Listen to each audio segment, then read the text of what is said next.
안녕하세요. 오늘도 사연살롱을 찾아주셔서 감사합니다. 60대 여자입니다. 제 이야기를 그것도 글로 써보는 건 처음인데 제 딸 이야기를 하고 싶어서 이렇게 용기를 냈어요. 20살 어린 나이에 고모의 중매로 결혼을 했어요. 남편은 처음부터 무뚝뚝한 사람이었는데 그 당시에는 대다수 남자들이 저희 남편처럼 무뚝뚝해서 저는 싫다 좋다 할 것도 없이 결혼을 선택했어요. 요즘 세상에선 정말 말도 안 되는 일이었죠. 하지만 그때는 다정하고 여자한테 잘해주는 남자는 오히려 바람기가 있다고 조심하던 때였어요. 지금 생각하면 저는 참 순진하게 이 정도의 남자라면 남편으로 괜찮겠다 생각했어요. 그런데 살다 보니 남편이 무뚝뚝하다는 건 여자 입장에선 참 속이 터지고 외로운 일이었어요. 가뜩이나 저는 시집와 시어머니와 함께 시댁에서 살았기에 나름 억울하고 속상한 일도 많았는데 남편은 제가 속상한 이야기라도 하려고 하면 피곤하니까 나중에 말해 라며 제 말을 잘라버려 저는 속병이 날 정도였어요. 그렇게 결혼해서 1년 뒤에 딸아이를 낳았어요. 하지만 시어머니는 내심 아들 손주를 바라셨는지 제가 딸아이를 낳자 실망하셨고 산후조리는 언감생심, 꿈도 못 꾸고 마음 편하게 딸아이에게 모유도 주지 못했어요. 예상하시겠지만 저희 시어머니는 아들과 딸 차별이 엄청 심하신 분이셨어요. 그래서 딸은 시집 가면 남이니 돈 들이지 마라 라는 말을 달고 사셨고 그런 딸을 낳은 전 시어머니에겐 죄인이나 다름없었죠. 그래서 주변에선 저에게 어서 아들 하나 낳아 그래야 남은 인생은 기라도 펴고 살지 그러다 평생 한씨 집안 종노릇만 하다 인생 종친다 라는 말을 종종 들었습니다. 저는 그런 말을 들을 때마다 저도 그렇고 딸아이가 불쌍해 혼자 남모르게 눈물을 훔치곤 했어요. 그리고 제가 딸아이를 낳고 3년 뒤 저보다 1년 늦게 시집온 동서가 시어머니가 학수고대하던 아들을 낳았고 시어머니는 그때부터 대놓고 동서 아들과 제 딸을 차별하기 시작하셨어요. 이놈의 지집애 어디 우리 귀한 장송과자를 뺏어먹어. 뺏어먹은 거 아니에요. 정혁이가 먹기 싫다고 저한테 줬어요. 이 콩알만한 게 벌써부터 거짓말을 해? 네가 뺏어먹은 거잖아. 아닌데, 정말인데. 저희 딸은 그렇게 번번이 억울한 일을 당했어요.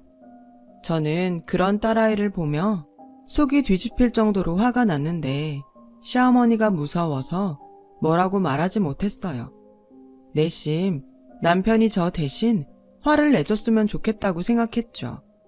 그런데 원래 그런 부모 밑에서 커서 그런지 남편은 도통 제가 왜 화가 났는지 이해를 하지 못했어요.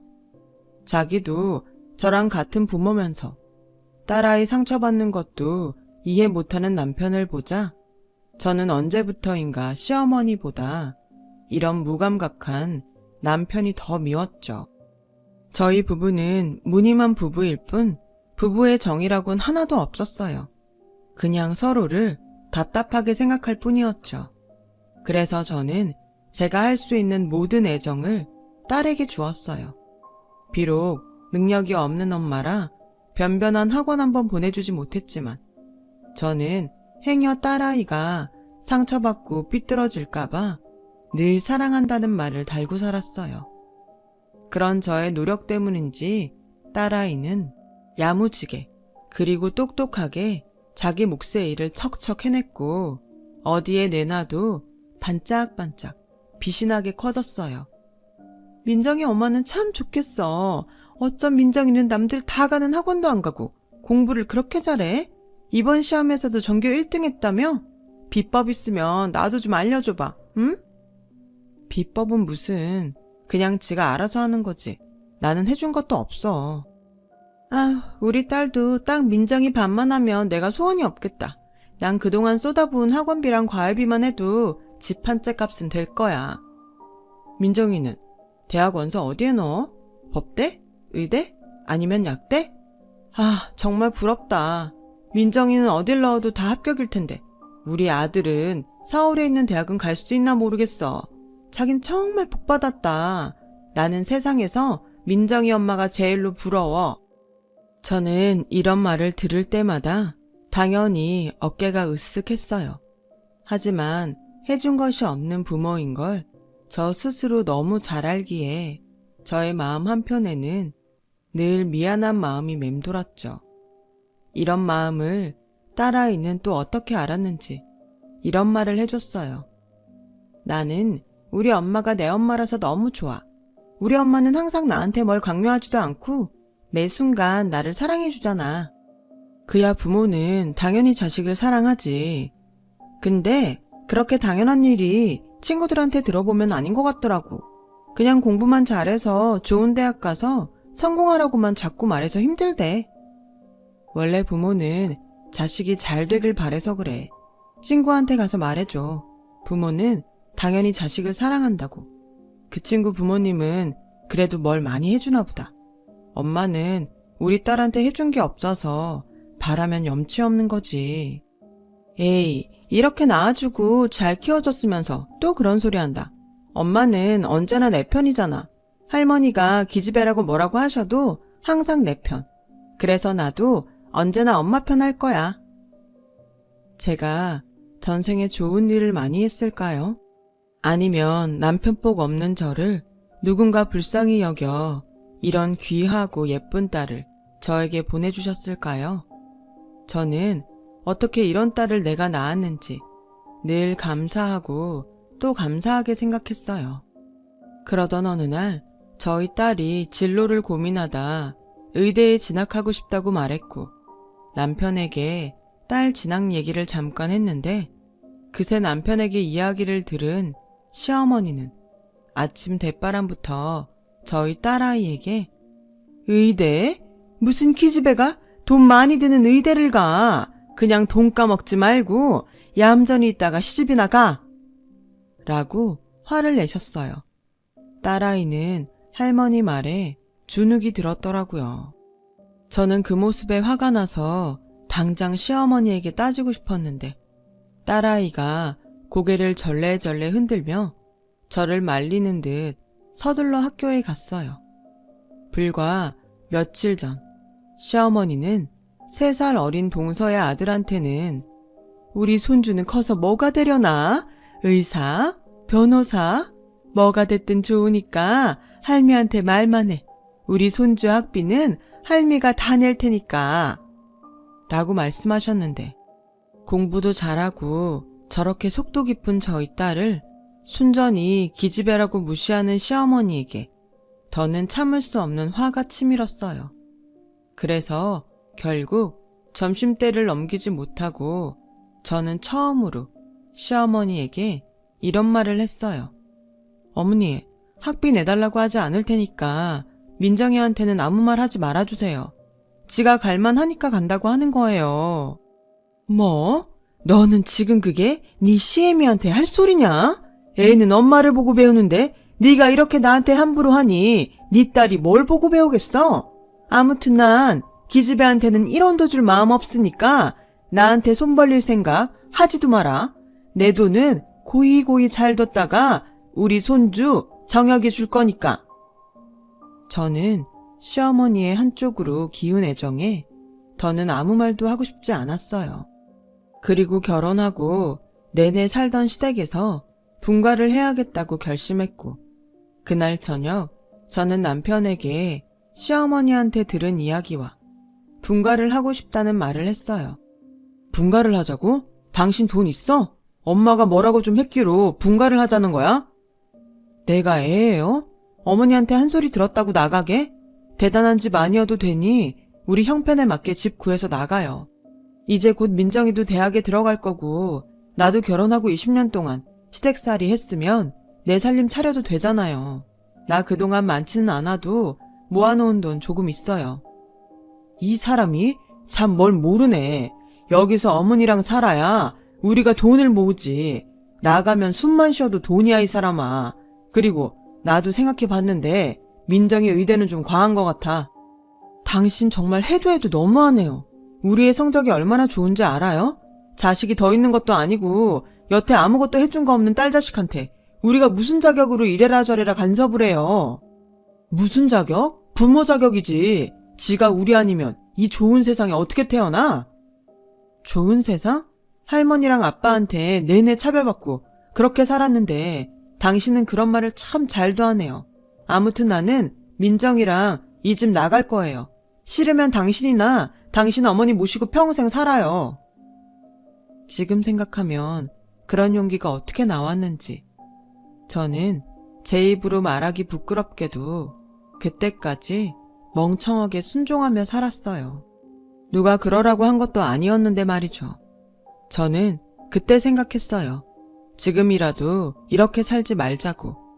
그때 제 나이 40을 조금 넘겼을 때였는데 누군가는 늦었다고 말할 수도 있겠지만 저는 이제라도 남은 인생을 저희 딸처럼 야무지고 똑똑하게 살자고 결심했어요. 그래서 그해 시어머니와 남편의 반대에도 저는 집을 구하러 다녔고 딸아이가 자랑스럽게 서울에 있는 유명한 K대 의대에 합격해서 저는 학교랑 그리 멀지 않은 곳에 투룸짜리 전셋방을 얻었어요.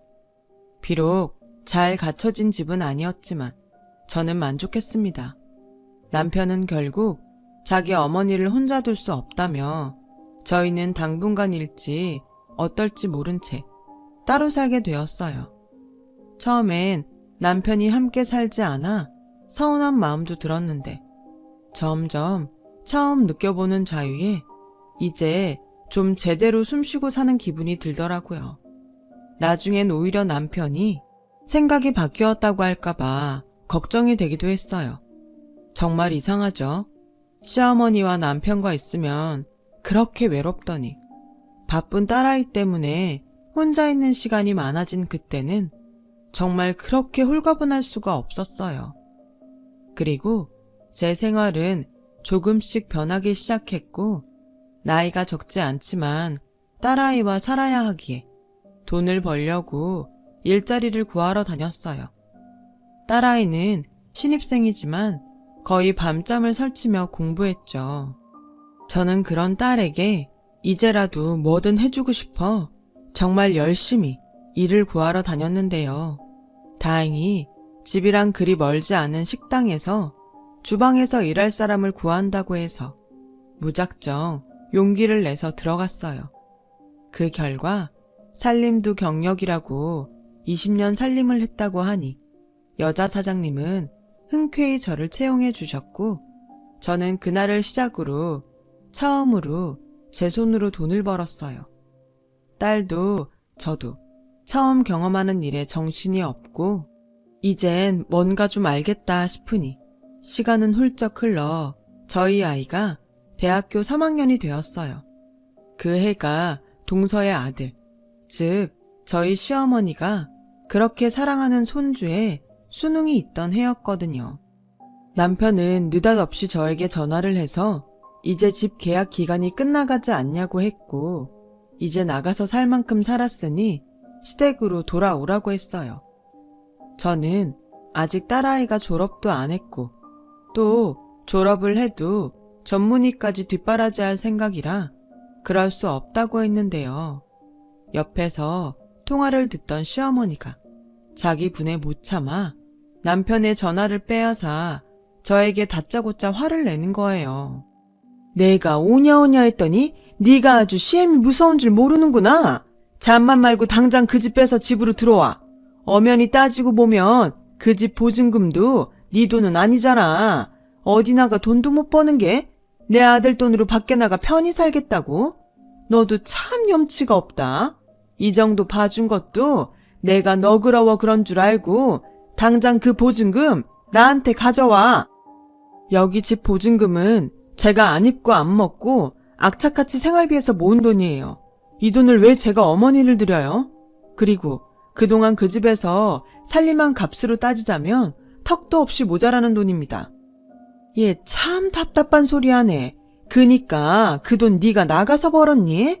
내 아들이 힘들게 번 돈이잖아. 그 돈 우리 장손 대학 등록금이랑 지낼 집 구하는 데 쓸 거니까 잔말 말고 시키는 대로나 해. 올해 우리 장손 수능 보는 거 알지? 결국 그거였어요. 당신 손으로 다 해줄 것처럼 말하더니 제가 모은 돈을 제가 나가서 벌지 않았다는 이유로 그 돈을 뺏어서 조카 아이의 등록금을 대줄 심산이었던 거죠. 저는 정말 시어머니의 말에 기가 차서 말이 나오지 않았어요. 그리고 이젠 이런 말을 옆에서 듣고도 가만히 있는 남편이 천하의 등신처럼 느껴졌어요. 저는 더 이상 이 집안의 호구로 살고 싶지 않아서 할 소리는 해야겠다고 생각했어요. 어머니, 제가 이 돈 모을 때 저한테 돈 한 푼 주신 적 있으세요? 그리고 이 돈으로 정혁이 등록금을 내신다고요? 저희 아이 대학 갈 때는 기집애한테 아깝게 돈 쓰냐며 싫은 소리만 하시더니 정말 해도 해도 너무 하시네요. 저는 절대 이 집 안 뺄 거예요. 아니 못 빼요. 그리고 저 이제 여기서 돈 벌고 살아요. 예전에 어머니 며느리 아니에요. 자꾸 이렇게 막말하시고 억지 부리시면 저 어머니 아들이랑 이혼하고 민정이랑 둘이 살게요. 어차피 기집애라고 무시만 하시던 손녀니까 아쉽지도 않으시겠네요. 뭐라고? 이래서 여자는 밖으로 돌리면 안 된다는 거야. 괜히 밖에서 헛바람만 들어서는 네가 지금 네 딸 믿고 그러나 본데 의사는 뭐 아무나 되니? 게다가 기집애가 해봤자 얼마나 할 거야. 또 시집가면 그게 다 그 집 도와주는 꼴인데 너는 참 애가 생각이 없다 생각이. 자고로 그래서 아들을 잘 키워서 부모 대접을 받아야 하는 건데 아들도 못 낳는 주제가 입만 살았어. 됐다. 너 나중에 네 딸 시집 가서 딸한테 팽당하고 괜히 여기 기어 들어올 생각은 하지도 마라. 시어머니는 일방적으로 그렇게 말하고 전화를 끊으셨어요. 도대체 얼마나 더 싸워야 이 지긋지긋한 싸움이 끝날지 저는 답답하기만 했죠.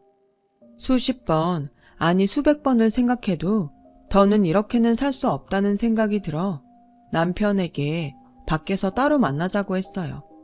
이게 마지막이다 하는 생각으로 남편의 의중을 알아보고 싶었거든요. 뭐야? 바쁜 사람 나오라고 하고. 나 정말 너무 답답해서 보자고 했어요. 당신은 도대체 무슨 생각으로 살아요? 나랑 우리 애는 당신 인생에 없어요? 어떻게 보증금을 빼서 조카 등록금을 대라고 해요? 그런데 당신은 아무 소리를 안 해? 걔가 우리 집 장소는 맞잖아. 걔가 장소는 맞지만 우리 아들은 아니잖아요. 막말로 그의 등록금은 동서랑 도련님이 알아서 할 일인데 왜 자꾸 나한테 보증금을 달라셔? 그야 당신이 아들을 못 낳았잖아. 그러게 내가 민정이 동생으로 애 하나 갖자고 할 때 낳았으면 좀 좋아? 당신은 정말 남편 자격도 없지만 아빠 자격도 없네요. 그래서 민정이 동생으로 아들을 낳았어 봐. 그럼 우리 민정이는 무슨 꼴을 더 당하라고? 지금도 불쌍해 죽겠는데 당신은 정말 민정이 생각은 하나도 안 해요? 딸은 어차피 시집가면 그만이잖아. 미숙이 진숙이 봐. 걔네들 뭐 친정이라고 신경이나 써? 어머니가 아프다고 해도 코빼기 한번 보이지 않잖아. 아무리 세상이 변했다고 해도 집안은 남자가 이어가는 거야. 저는 순간 벽을 보고 이야기하는 기분이 들었어요. 남편이 말한 미숙이 진숙이는 저희 신우인데요.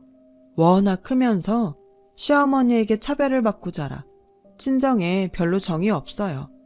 그래서 발길을 끄는 건데 이 사람들은 여자라서 남의 식구가 되니까 오지 않는다고 생각하고 있더라고요.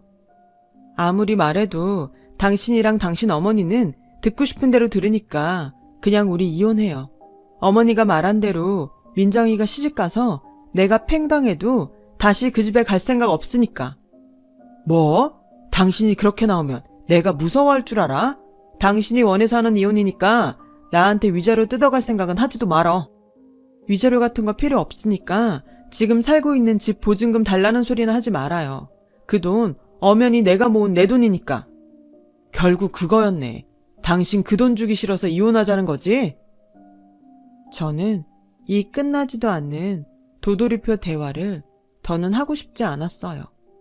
그래서 일방적으로 자리에서 일어났고, 남편은 왜 자기가 말하고 있는데 멋대로 일어나냐며 큰 소리를 냈는데, 저는 그러거나 말거나 어서 빨리 이곳에서 벗어나고 싶었어요. 저는 그렇게 지긋지긋한 관계를 끊어버렸어요. 하지만 끈질기게 시어머니는 이혼하려거든 살고 있는 집 보증금을 자기한테 달라고 매일 전화를 하셨죠. 자꾸 이러시면 법으로 하겠다고 말하자 저에게 입에 담기도 무서운 욕설과 저주의 말을 퍼부으셨어요. 엄마, 정말 이혼하게? 엄마도 이젠 참고 살기 싫어.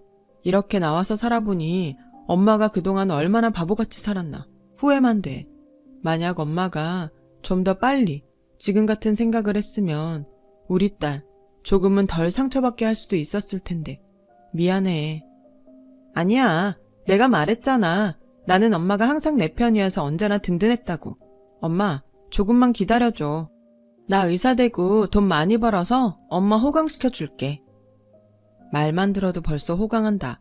엄마는 우리 딸이 훌륭한 의사 선생님이 됐으면 좋겠어. 돈은 그 다음이야. 알겠지? 엄마는 지금이 너무 감사하고 행복해. 저희 모녀는 그렇게 서로를 애틋하게 챙기며 작은 것에 감사하는 마음으로 살았어요. 그러다 딸아이가 대학 4학년이 되었을 때 처음으로 남자친구가 생겼다고 집에 남자를 데려왔고 5년 뒤 긴 연애 끝에 그 남자는 저의 사위가 되었어요.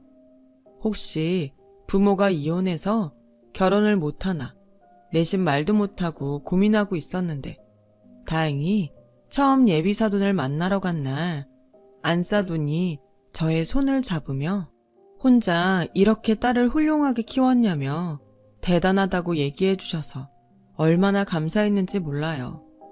그렇게 제 딸아이는 저와는 다르게 남편과 시부모님의 사랑을 받으며 행복한 가정을 꾸렸고 더도 말고 덜도 말고 언제나 그렇게 살았으면 하는 시간이 흘러 2년 정도 지나 저는 뜻밖의 일을 겪게 되었어요. 그 일은 길에서 쓰러진 시어머니를 보게 된 일이었어요. 사람들이 웅성웅성 몰린 가운데 저는 황급히 구급차를 불렀고 아무 생각 없이 딸이 근무하는 병원으로 시어머니를 모시고 가게 되었어요. 제가 정신을 차렸을 땐 시어머니는 응급수술에 들어갔더라고요. 그 수술을 집도하는 의사가 저희 딸이었어요. 남편은 뒤늦게 연락을 받고 병원으로 달려왔고 장장 6시간 끝에 수술복을 입은 딸아이가 수술이 무사히 끝났다고 저와 남편에게 말했어요. 그 순간 기분이 어찌나 이상하던지 시어머니는 당신이 그렇게 무시하던 손녀의 손에 살게 된 거였죠. 남편 역시 안중에 없던 딸이 이렇게 의사가 된 모습에 넋을 놓고 멍하니 딸아이를 봤어요. 하지만 저도 그렇고 딸아이는 딱 거기까지였습니다. 저희 모녀는 더는 시어머니와 남편을 마주치고 싶지 않았거든요. 제가 딸아이를 만나러 병원에 간 날, 한 병실에서 쩌렁쩌렁하게 울리던 시어머니의 목소리를 잊을 수가 없어요. 여기에서 내 목숨 살려준 의사가 내 손녀딸이요. 걔가 어릴 때부터 그렇게 나를 닮아서 똑똑했는데 이렇게 지알미 목숨도 살려주고 내가 얼마나 든든한지 몰라. 글쎄 무슨 노인네가 회복력도 좋은지 그새 말짱해져서 같은 병실에 있는 사람들한테 저희 딸 자랑을 하고 계시지 않겠어요? 저는 정말 어이가 없었어요. 그런데 하필 또 그때 시어머니와 눈이 마주쳤고 제가 당신을 보러 병원에 왔다고 착각한 시어머니는 마치 저하고 아무 일도 없었다는 듯 태연히 저를 반기셨어요. 우리 며느리 왔니? 뭘 힘들게 여기까지 와. 우리 며느리라니. 항상 저를 부를 때면 예, 야 라고 하던 양반이 참 가소롭더라고요. 그래서 저는 일부러 민망하라고 시어머니에게 말했어요. 그렇게 구박하던 손녀 손에 살아난 기분이 어떠세요? 저한테 기집애 가르칠 필요 없다고 뭐라고 하시더니 사람 일은 참 몰라요. 그쵸? 얘가 지금 무슨 소리를 하는 거야? 내가 언제 그랬니? 아, 들리는 말로는 정혁이 대학 등록금 된다고 집도 파셨다면서요? 정혁이는 요즘 뭐해요? 궁금하네요. 그렇게 사랑과 관심 듬뿍 받은 손자는 어떻게 지내나요? 얘가 정말 왜 이래? 얘, 나 환자야. 네가 아무리 내가 마음에 안 들어도 늙고 병든 시애미한테 이러는 건 아니지. 그래요? 그냥 저는 어머님도 그런 답답한 기분 한번 느껴보시라고요. 저는 어머님이랑 사는 내내 그런 마음이었거든요. 시어머니는 순간 얼굴이 울그락불그락 하더라고요. 하지만 주변 사람들 눈이 많아 최대한 조심하는 눈치였고 또 그 사이 보고 싶지 않던 남편을 보게 되었는데요. 이 남자도 자기 어머님처럼 똑같이 저와 무슨 일이 있었냐는 듯 저에게 태연하게 서로 혼자 있으면 적적하니 다시 살림을 합치자는 말도 안 되는 소리를 해대는 거예요. 설마 벌써 치매는 아닐 텐데 우리 이혼한 거 잊었어요?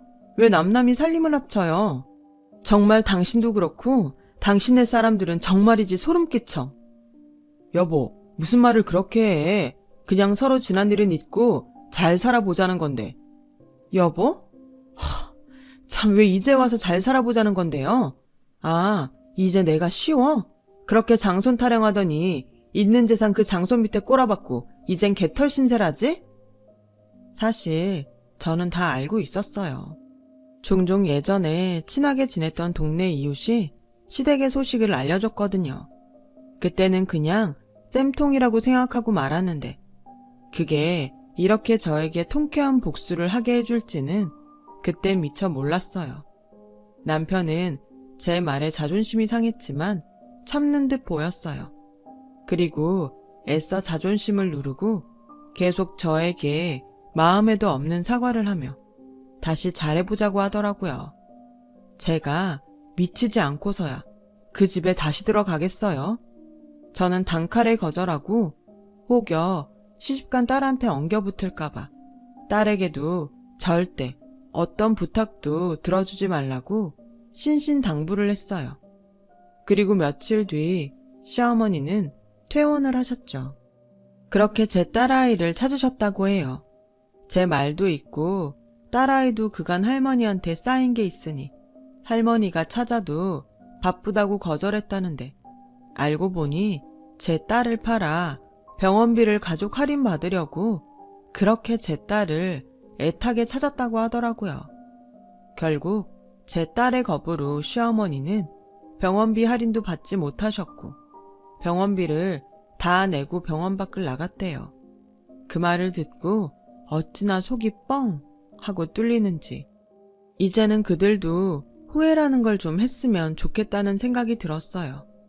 그 후 다행히 더는 그들과 마주치는 일은 없었고 그해 딸아이는 임신을 해서 병원을 잠시 쉬면서 건강한 손녀를 출산했어요.